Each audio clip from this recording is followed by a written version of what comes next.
High tide flooding is the leading edge of the sea level rise problem. We've been following the data for decades.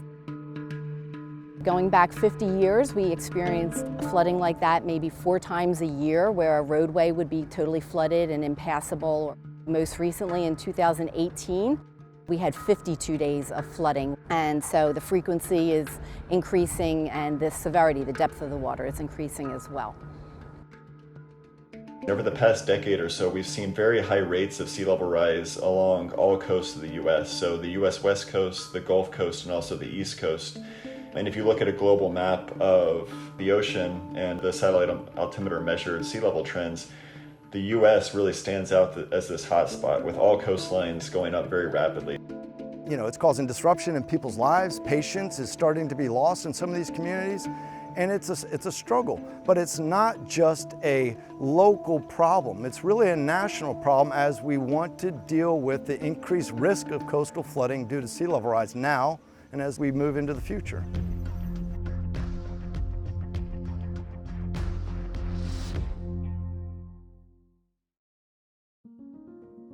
As sea level continues to increase, as ice melts, the ocean expands due to global warming, we're going to continue to see these effects increase. You're going to get more frequent and worse high tide flooding in a lot of locations. And locations that aren't experiencing high tide flooding now, 10, 20, 30 years from now, they will be experiencing high tide flooding on a pretty regular basis. On top of that, minor meteorological events. So a slightly lowered atmospheric pressure, onshore winds that might, in our case, push up the Chesapeake Bay or push in the Severn River. Any of those factors can cause a little bit of an additional rise in water level on top of the astronomical tides. And we're not talking about extreme winds, we're talking about the kind of winds that we like when we go sailing, 15, 20 knot winds. But it's that kind of variability that is causing flooding to happen at record-breaking instances. We have seasonal cycles that occur, so over the course of a year, you're going to have a time of the year where sea level is higher than in others.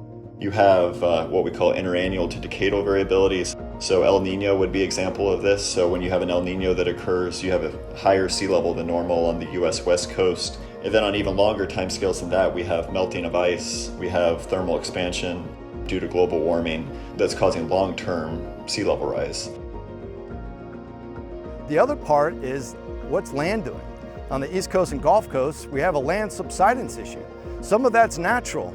Compaction of sediments in the Mississippi Delta, glacial isostatic adjustment that's occurring. But there's a part that's unnatural. It's extraction of fresh water for drinking and fossil fuels for consumption.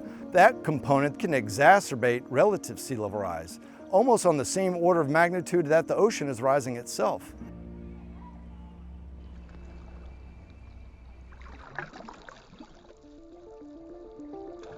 Yeah, so a lot of times we talk about coastal flooding and sea level rise as a future problem. So you see projections out to the end of this century.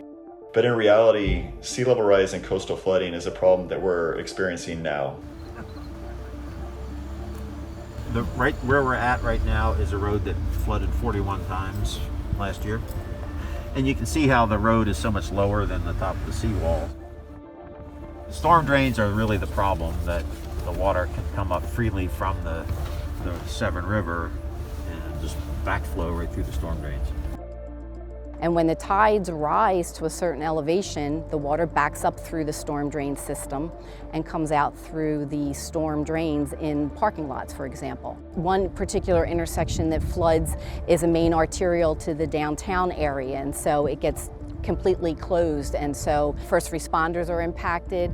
When the parking lot's flooded, then their clients can't park there, or they tend not to even come downtown when these days are reported. It's been documented there's impacts to their revenues upwards of $200,000 a year just due to tidal flooding.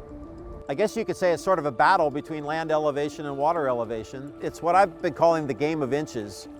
Of all the hundreds of high tides a year, some are just a few inches higher than others, and those are the ones, of course, that are causing flooding now.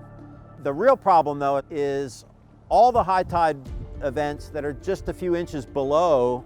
It's only going to take a few inches of additional sea level rise to nudge them upward. So what will happen over time is, with sea level rise, we're going to end up not with 20 or 40 flood events, but we'll then be into hundreds of flood events per year.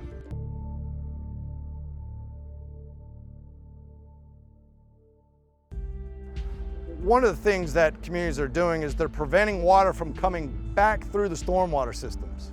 They're called a backflow preventer. You want to let rain out, but you don't want to let the ocean in. Some places like Charleston are putting large underground water storage facilities, deep underground, where they can direct rainwater and get it off the city streets and try to hold it there until, after the rainstorm goes. If you have low-lying areas, you may need pump stations to collect rainwater and pump it.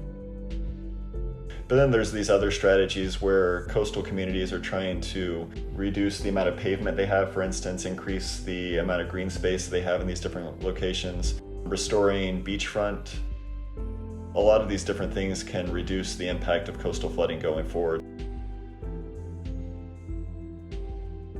So NASA has the observations that are really needed to improve our understanding of sea level science. So across the board, we have processes that are contributing to sea level change on a range of timescales, and the variety of satellite observations that we have available to us now really allow us to improve our understanding of these different processes. What we're doing at NOAA is really trying to give the data to decision makers so that they can make informed decisions that's best for their community.